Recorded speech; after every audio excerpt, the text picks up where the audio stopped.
Adapun Mislah dinikahkan dengan Nahor. Maka disinilah ketemu Ibrahim dengan siapa? Sarah. Ibrahim alaihissalam dengan Sayyidah Sarah alaihissalam. Di sini awal ketemuannya. Bertemu satu nasab di sini. Sampai di sini jelas? Nah, saya tarik nafas dulu, kita pelan-pelan dulu. Lihat lagi. Baik.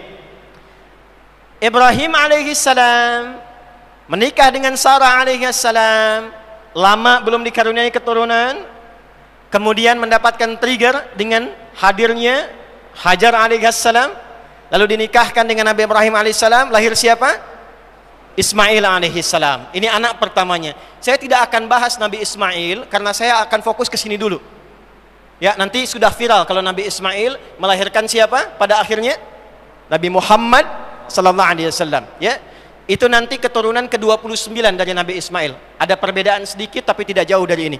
Muhammad sallallahu alaihi wasallam bin Abdullah bin Abdul Muttalib bin Hashim bin Abdul Manaf bin Qusay bin Murrah bin Kilab bin Ka'ab bin Ghalib bin Fihir bin Malik bin Nadar bin Kinana bin Khuzaimah bin Mudrikah bin Ilyas bin Nizar bin Mudar bin Ma'ad bin Adnan bin Adi bin Adri bin Muqawwam bin Nahur bin Tarikh bin Ya'rub bin Yasjub bin Nabit bin Ismail alaihissalam.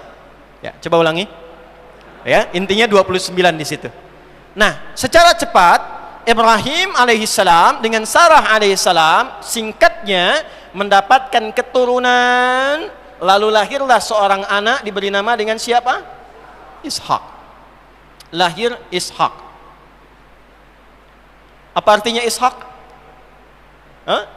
Yang menggembirakan. Ya, yang menggembirakan, karena Sarah saat mendapatkan Ishak itu tertawa. Itu ada di Quran surah ke-11 ayat 71. Quran surah ke-11 ayat 71. Wa imra'atuhu qa'imatun fadhahikat fabasyarnaha bi Ishaq. Ya. Jadi, dan istrinya Ibrahim alaihissalam tertawa ketika diberi kabar bahwa beliau akan melahirkan. Padahal sudah divonis secara medis, secara klinis, ini maaf, monofos dan mandul tidak mungkin punya keturunan. Maka terjadilah apa yang terjadi. Detailnya ada di Quran surah ke-51 ayat 24 sampai ayat 30, paling kanan sebelah bawah. Hal ataka hadithu dhaifi Ibrahim, sampai ke bawahnya bi ghulamin alim. Baik, fadhahikat, maka Sarah tertawa, maka diberikanlah oleh Allah anugerah seorang anak yang akan memberikan kegembiraan sampai ia tertawa selama hidupnya. Anak yang cerdas, jenius, Ishak. Ini disebut dengan ghulamun alim. Nanti Nabi Ismail disebut dengan ghulamun halim. Ingat ya? Cepat. Dari Sarah lahir Ishak. Ishak alaihissalam melahirkan siapa? Melahirkan siapa? Ishak alaihissalam tidak melahirkan siapa-siapa karena beliau laki-laki. Istrinya yang melahirkan, kan? Siapa nama istrinya? Bu Ishak, ya, gampang aja. Saya tanya anak-anak SD, ya, istrinya Nabi Ismail namanya siapa? Bu Mail Ustaz, katanya. Masya Allah. Ya. Istrinya Nabi Ishak namanya Rafqah. Rafqah. Sudah? Rafqah punya abang namanya Laban. Laban punya anak 4 perempuan. 1 Lea atau Leia. 2 Rahil atau Rahilah. Nah, ada versi yang ketiga dan keempat ini bukan anak perempuan aslinya, tapi asisten untuk membantu 2 yang di atasnya. Yang ketiga ini Zulfa. Yang keempatnya Bilha atau Balha. Kita temukan Lea, Rahil, Zulfa, Bilha. Anak siapa ini? Anaknya Laban. Siapa Laban? Abangnya Rafqah. Siapa Rafqah? Istrinya Ishak. Nah, kelak kemudian Ishak alaihissalam dan Rafqah kemudian dipersatukan menikah, melahirkan anak. Anak yang viralnya ada 2 nanti. Yang paling viral di antara 2 ini salah satunya. Yang pertama, anak pertamanya Aisyu. Ini yang kelak nanti akan ke Eropa mengembara. Anak keduanya ini tokoh sentral kita, yaitu Yakub alaihissalam. Yakub.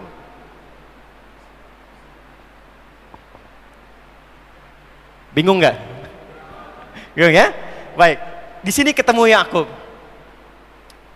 Yakub ini seorang nabi, rasul, hamba Allah yang taat. Dan ingat baik-baik, semua nabi dan rasul, mohon izin saya pelankan uraian saya supaya jelas terdengar. Maaf, saya percepat tadi untuk mempercepat diagram ini supaya saya mudah mengantarkan pada isi kajian. Ini baru muqaddimah ya, catat itu ya. Allahu Akbar. Yakub ini punya keistimewaan seperti nabi-nabi lain punya keistimewaan. Nabi Adam punya keistimewaan, Nuh punya keistimewaan, Yakub punya keistimewaan. Apa keunggulan Nabi Yakub ini? Itu munajatnya kepada Allah Subhanahu wa taala itu begitu tinggi. Jadi bila terjadi apapun dalam kehidupannya, itu selalu menjadikan curhatnya kepada Allah. Ya, itu diabadikan nanti di Quran surah ke-12 Yusuf. Ya, Quran surah ke-12 di ayat 86. Bahkan ketika terjadi persoalan di anak-anaknya pun itu bisa nangis minta sama Allah sampai matanya buta.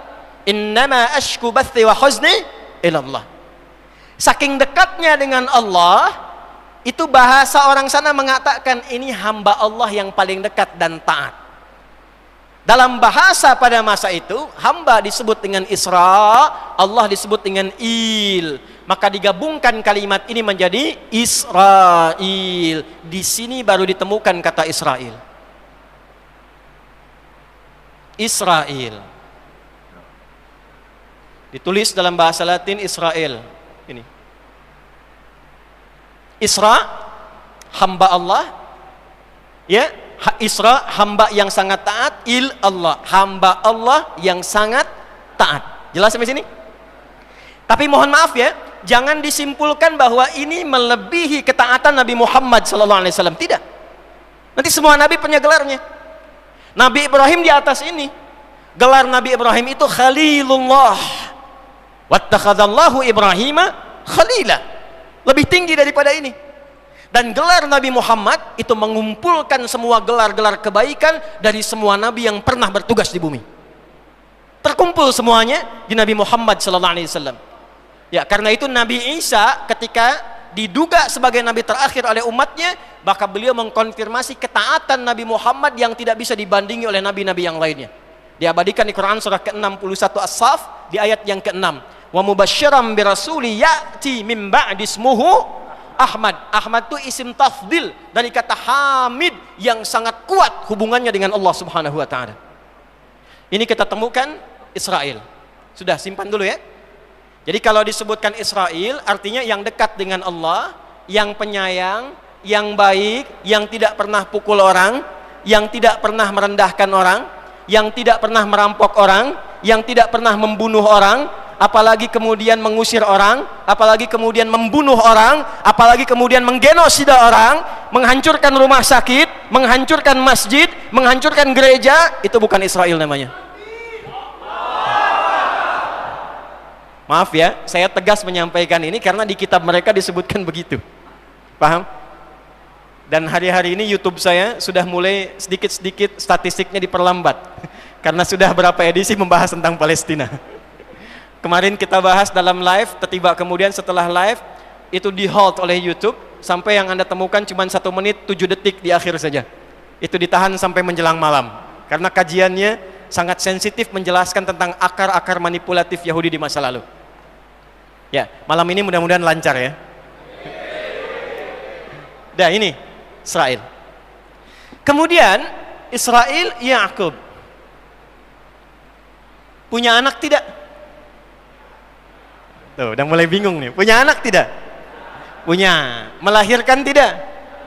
Melahirkan tidak, ya. Nabi Yakub laki-laki baru punya istri dulu, melahirkanlah istrinya itu keturunan. Maka dengan siapa Nabi Yakub itu menikah?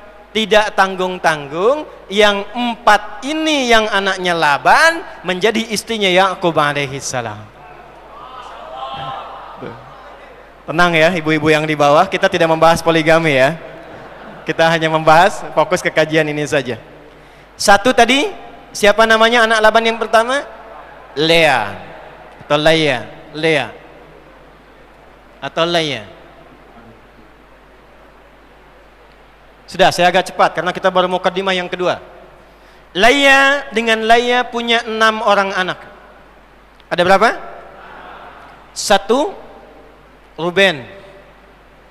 Tidak pakai onsu. Maaf. Ruben saja atau Rabin.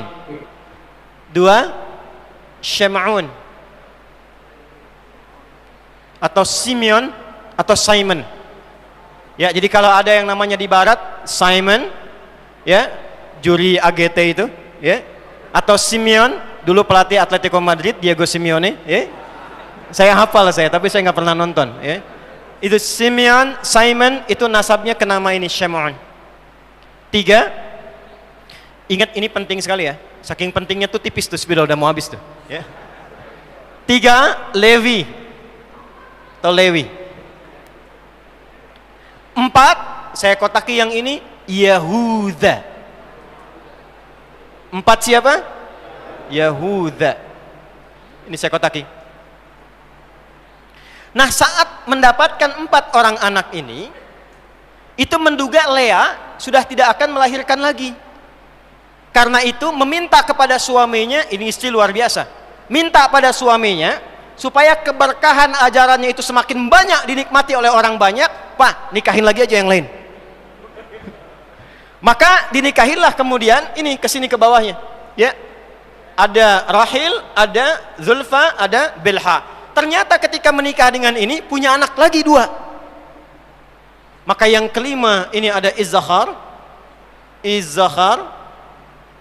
Yang keenam ada Zabalun. Ini 6 orang anak, Ruben, Syam'un, Levi atau Dewi, Yahuda, Izzahar dan Zabalun dari Lea. Dari Rahil dilahirkanlah 2 orang anak. Dan ini yang paling viral dan tercantum kisahnya dalam Al-Quran. Yang pertama adalah Yusuf alaihissalam. Yang kedua Bunyamin.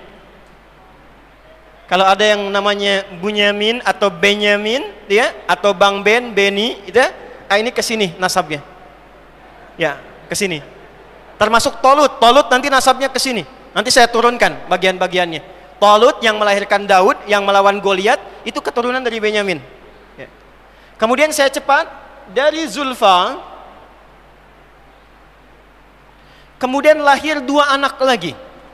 1 Zad atau Gad. Yang kedua Ashur. Dan dari Bilha lahir 2 anak juga. 1 Dan, ada yang menyebut Dian. Jadi versi laki-laki Dan, versi perempuannya Dian. Ya. Yang keduanya Nefiti. Yuk kita hitung. Dari Lea berapa? Ya, dari Rahil berapa? Dari Zulfa berapa? Dari Bilha berapa? 6 tambah 2 berapa? 8. 8 tambah 2 berapa? 10. 10 tambah 2 berapa? Inilah 12 anaknya yang disebut anak-anak keturunan Yakub alaihissalam. Anak keturunan yang secara genealogis tersambung ke atas itu disebut Bani namanya. Apa namanya? Saya, Anda, kita. Ini kalau digali anak keturunan siapa, akan nyambung semua ke keturunan Nabi. Jadi antum begini-begini itu keturunan Nabi itu. Nabi Adam. Nabi siapa? Maka kita semua disebut dalam Al-Quran dengan Bani Adam. 7 kali disebutkan dalam Al-Quran karena akan beraktivitas 7 hari dalam sepekan. Ya Bani Adama, ya Bani Adama. Contoh Quran surah ke-7 ayat 31. Ya bani Adam khudhu zinatakum 'inda kulli masjid. Karena ini anak keturunannya ke Yakub, anak langsung asbab nyambung ke atasnya, dari ibu itu asbab nyambung ke atasnya. Lalu mereka kemudian secara genealogi nyambung ke atas ke Yakub, gelarnya Israel, maka disebut dengan Bani. Jelas sampai sini? Dah, ditemukan kalimat ini. Dah, pelan-pelan. Yahudi sudah ada belum? Belum ya? Wah, panjang kita nih ya. Yuk kita bahas satu-satu teman-teman sekalian. Fokus. Ini saya baru urutkan nama. Nanti saya urutkan kisah supaya Anda, saya, kita mengetahui dengan betul ini karakter orang-orang ini bagaimana. Dan karakter itu nanti akan diperjelas dalam Al-Quran. Tapi yang paling mengagetkan, bagaimana dalam kitab-kitab saduran dan komentar yang dituliskan dalam Bible, khususnya di Perjanjian Lama. Bible itu dalam bahasa Inggris yang kita baca sekarang, dari Latin namanya, tahu nggak asalnya? Biblikos, yang artinya komentar, salinan. Jadi bukan kitab aslinya, tapi salinan, komentar atas apa yang didapatkan. Yuk kita lihat siapa Ruben dan bagaimana karakternya di dalam Bible. Ada yang hafal Bible di sini? Buka Perjanjian Lama, ya, kitab Kejadian pasal 35 dari ayat 21 sampai dengan ayat 22. Kejadian, Genesis pasal 35 ayat 21 sampai 22.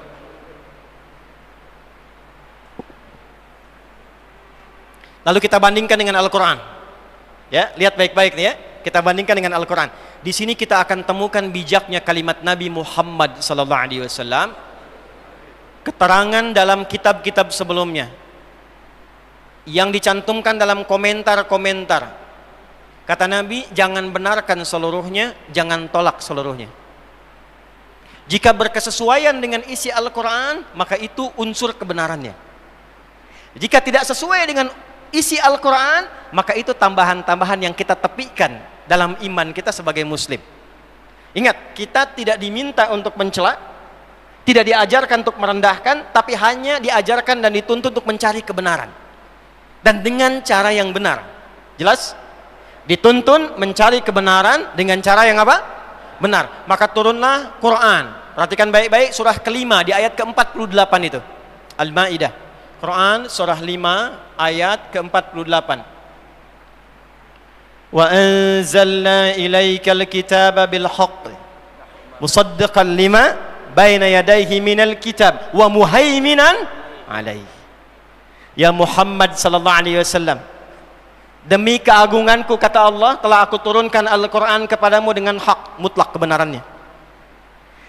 Kitab ini aku jadikan sebagai verifikasi untuk menemukan kebenaran yang tercantum di kitab-kitab sebelumnya, yang sampai informasinya kepada kamu sekarang. Jadi kalau nyari Taurat yang asli nggak akan ditemukan, Injil yang asli nggak akan ada. Yang ada itu catatan-catatan orang-orang yang mendapatkan informasi dari situ. Dari mana taunya kebenaran catatan itu? Kalau di kita kan ada sanad. Contoh gini nih, contoh. Antum pernah dengar hadis gini nggak? Khairukum man ta'allamal Qur'ana wa 'allamah. Yang terbaik di antara kalian adalah orang yang belajar Al-Quran dengan sungguh-sungguh dan mengamalkannya. Pernah dengar hadis itu? Dari siapa? Kan nggak pernah ketemu Nabi, kan? Tapi hadisnya ada di Sahih Al-Bukhari.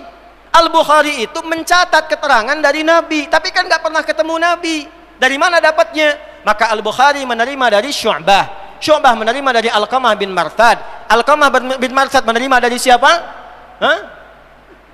Sa'ad bin Ubaidah. Sa'ad bin Ubaidah menerima dari siapa? Abu Abdurrahman As-Sulami. Abu Abdurrahman As-Sulami menerima dari siapa? Dari Utsman bin Affan radhiyallahu ta'ala anhu. Utsman bin Affan menerima dari siapa? Dari Nabi Muhammad sallallahu alaihi wasallam. Itu yang disebut dengan sanad namanya. Jadi di kita itu walaupun cuma catatan, informasinya tersambung sampai ke sumber pokoknya. Dan dahsyatnya ayatnya masih ada yang aslinya. Di ayatnya ada, tidak pernah berubah. Diteruskan, hubungan jalur yang menyambungkan kita ke sumber aslinya itu disebut sanad namanya. Imam Muslim bikin kitab Sahih Muslim, 43 topik 9 jilid karya Imam An-Nawawi, syarahnya di jilid pertama diberikan keterangan komentar di muqaddimah, babul isnad minad-din. Ciri khas orang Islam itu semua informasinya tersambung dan punya sanad. Nah, di sini nggak ditemukan. Makanya kalau ingin menjadikan timbangan, cuma Al-Quran yang bisa dijadikan timbangan. Karena ini yang paling valid, yang bisa ditelusuri.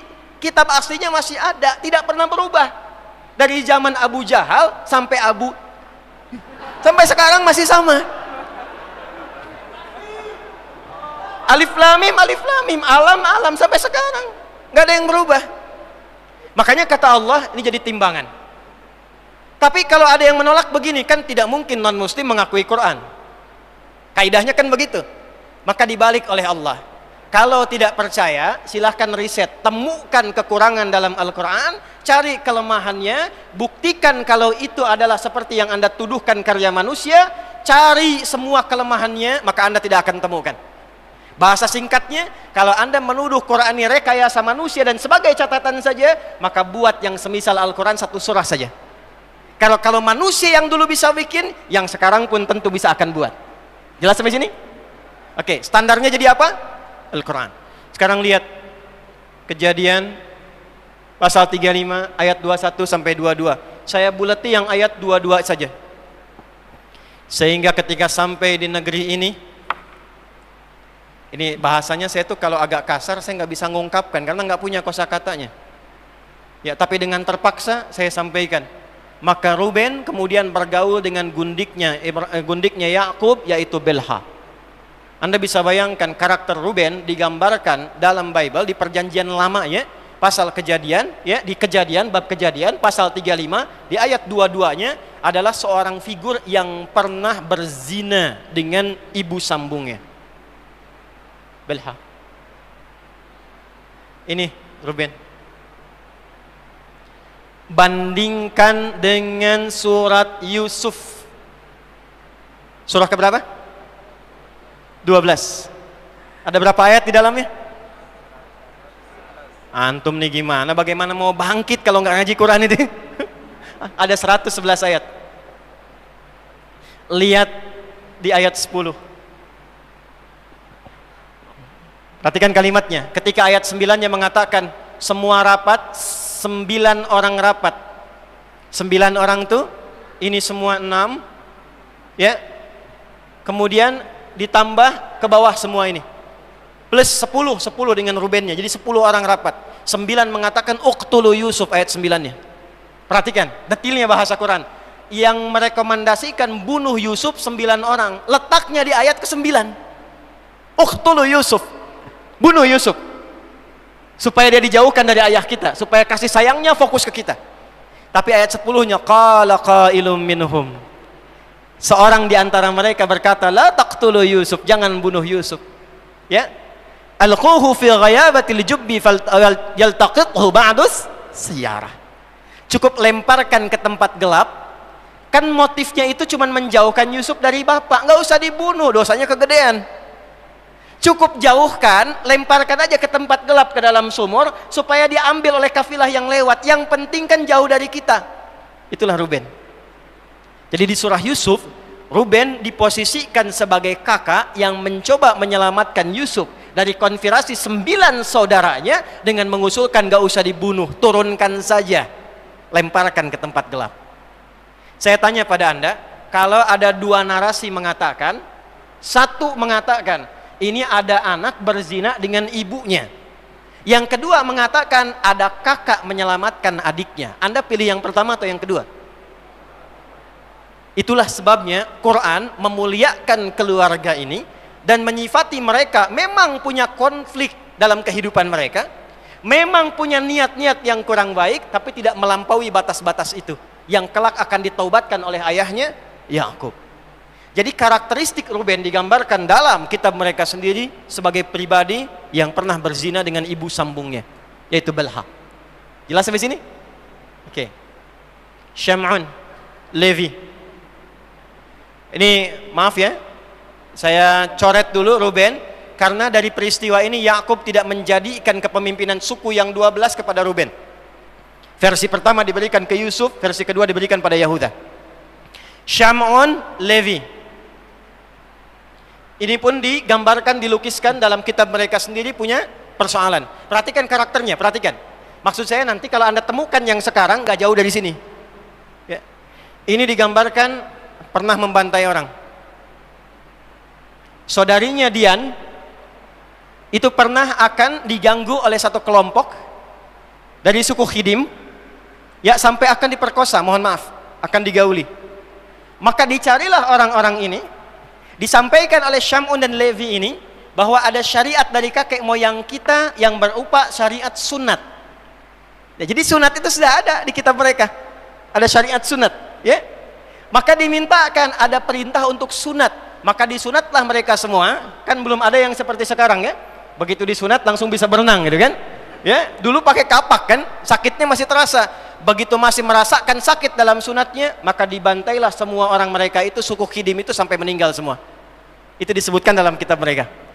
Ya, saya tidak sebutkan dulu ya referensinya supaya agak cepat saya tunjukkan itu saja. Jadi ini punya masalah, ini punya masalah. Sebagai hukuman nanti dicoret dari peluang mendapatkan pimpinan di suku, tapi khusus untuk Levi diminta menjadi pelayan dalam hal bab imamat. Makanya nanti bab keimaman turunnya pada generasi Levi yang menurunkan Musa alaihi salam. Musa tuh keturunan dari Levi. Yahuda. Saya agak berat membahas ini karena ini yang paling kontroversial. Yahuda ini disifati sebagai bagian yang terkuat, tapi di kitab mereka sendiri disebutkan orang yang paling urahkan. Jadi dari Yahuda ini nanti turun Daud alaihissalam, Sulaiman alaihissalam, termasuk Isa alaihissalam. Tapi menariknya justru dalam Bible disebutkan, Matius ayat yang pertama sampai 11, perbandingan Lukas pasal 3 ayat 23 sampai 28. Cek aja kalau nggak percaya, saya sudah hafalkan. Perhatikan baik-baik. Maaf ya dengan kalimat ini teman-teman, saya hanya menurunkan apa yang ada di kitabnya ya. Jadi jangan marah ya. Ini hanya menurunkan saja sebagai informasi. Nanti bandingkan dengan Al-Qur'an bagaimana membawa narasinya. Yahuda itu disifati sekalipun kuat, tapi sifatnya urakan, bahkan senang cari perempuan. Sampai satu saat dia datang ke rumah bordir, ini di kitabnya sendiri diceritakan. Dia datang ke rumah bordir dan ternyata di situ ditemukan satu sosok bernama Tamar. Siapa Tamar ini? Tamar ini menantunya yang menikah dengan turunan anak laki-lakinya. Tamar dilukiskan dalam kitab ini, Tamar itu menjual dirinya ke tempat bordir, ke rumah bordir, dan dia tidak tahu ternyata pelayan yang datang itu adalah bapak mertuanya. Jadi Anda gambarkan bapak mertua Yahuda itu berzina dengan Tamar, nanti dari situ melahirkan keturunan. Tamar punya 2 orang anak, yang pertama Peres, yang kedua Zirah. Saya sebut dengan namanya sekalian.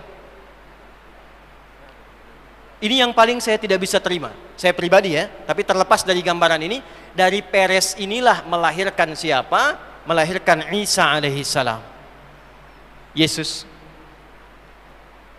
Nggak percaya cek di sini.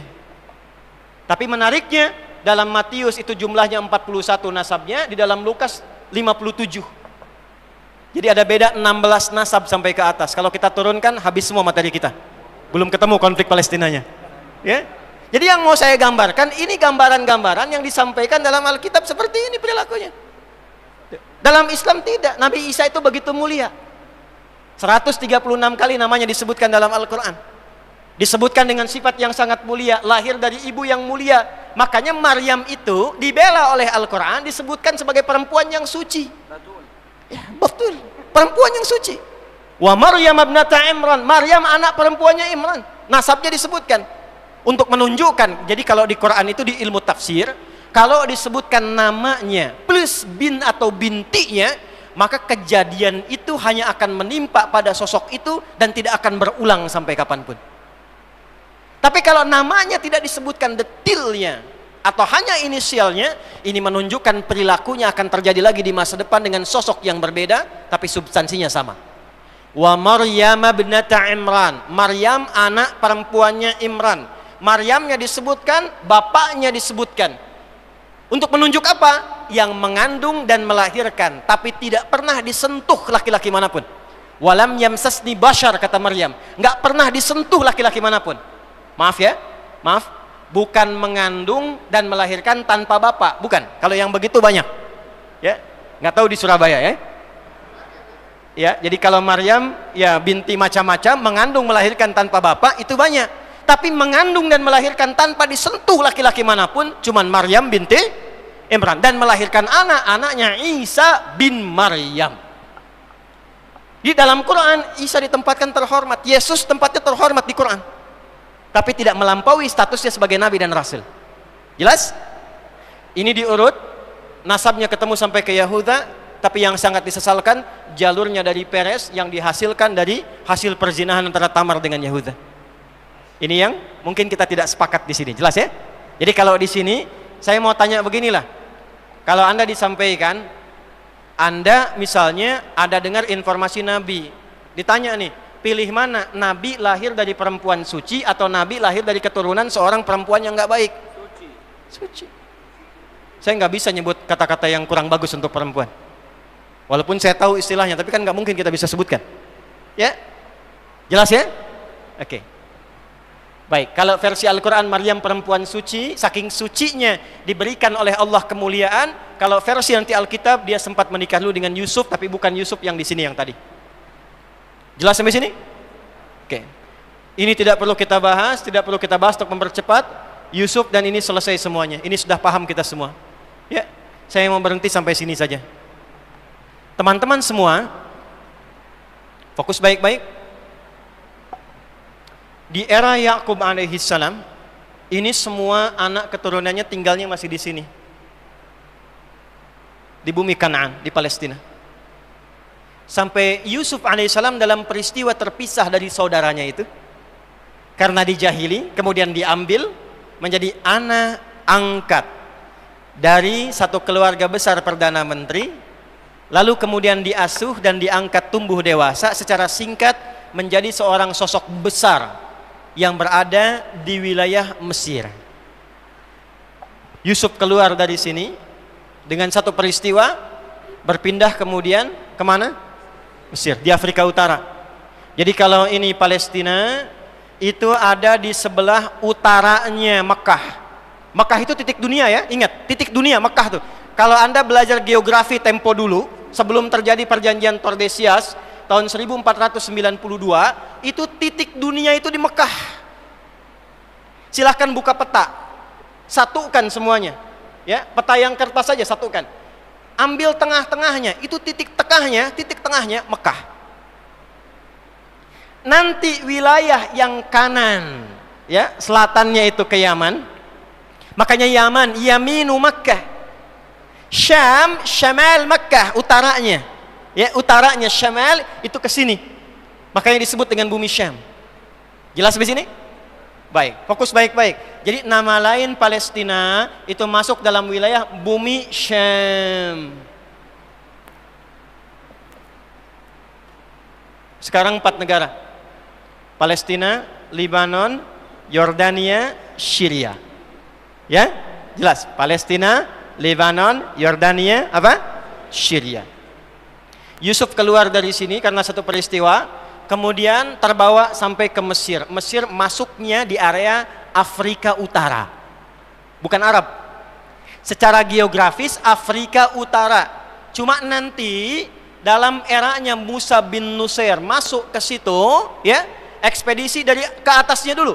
Muawiyah bin Abi Sufyan dengan Amr bin As, ekspedisi Afrika Utara dari Mesir, Libya, Tunisia, Maroko sampai ke Syria. Maka berubahlah kemudian jadi wilayah Arab, bahasanya pakai bahasa Arab. Jadi provinsi dari negara yang ada pusatnya di Madinah, gubernurnya Musa bin Nusair, panglima kodamnya itu Tariq bin Ziyad.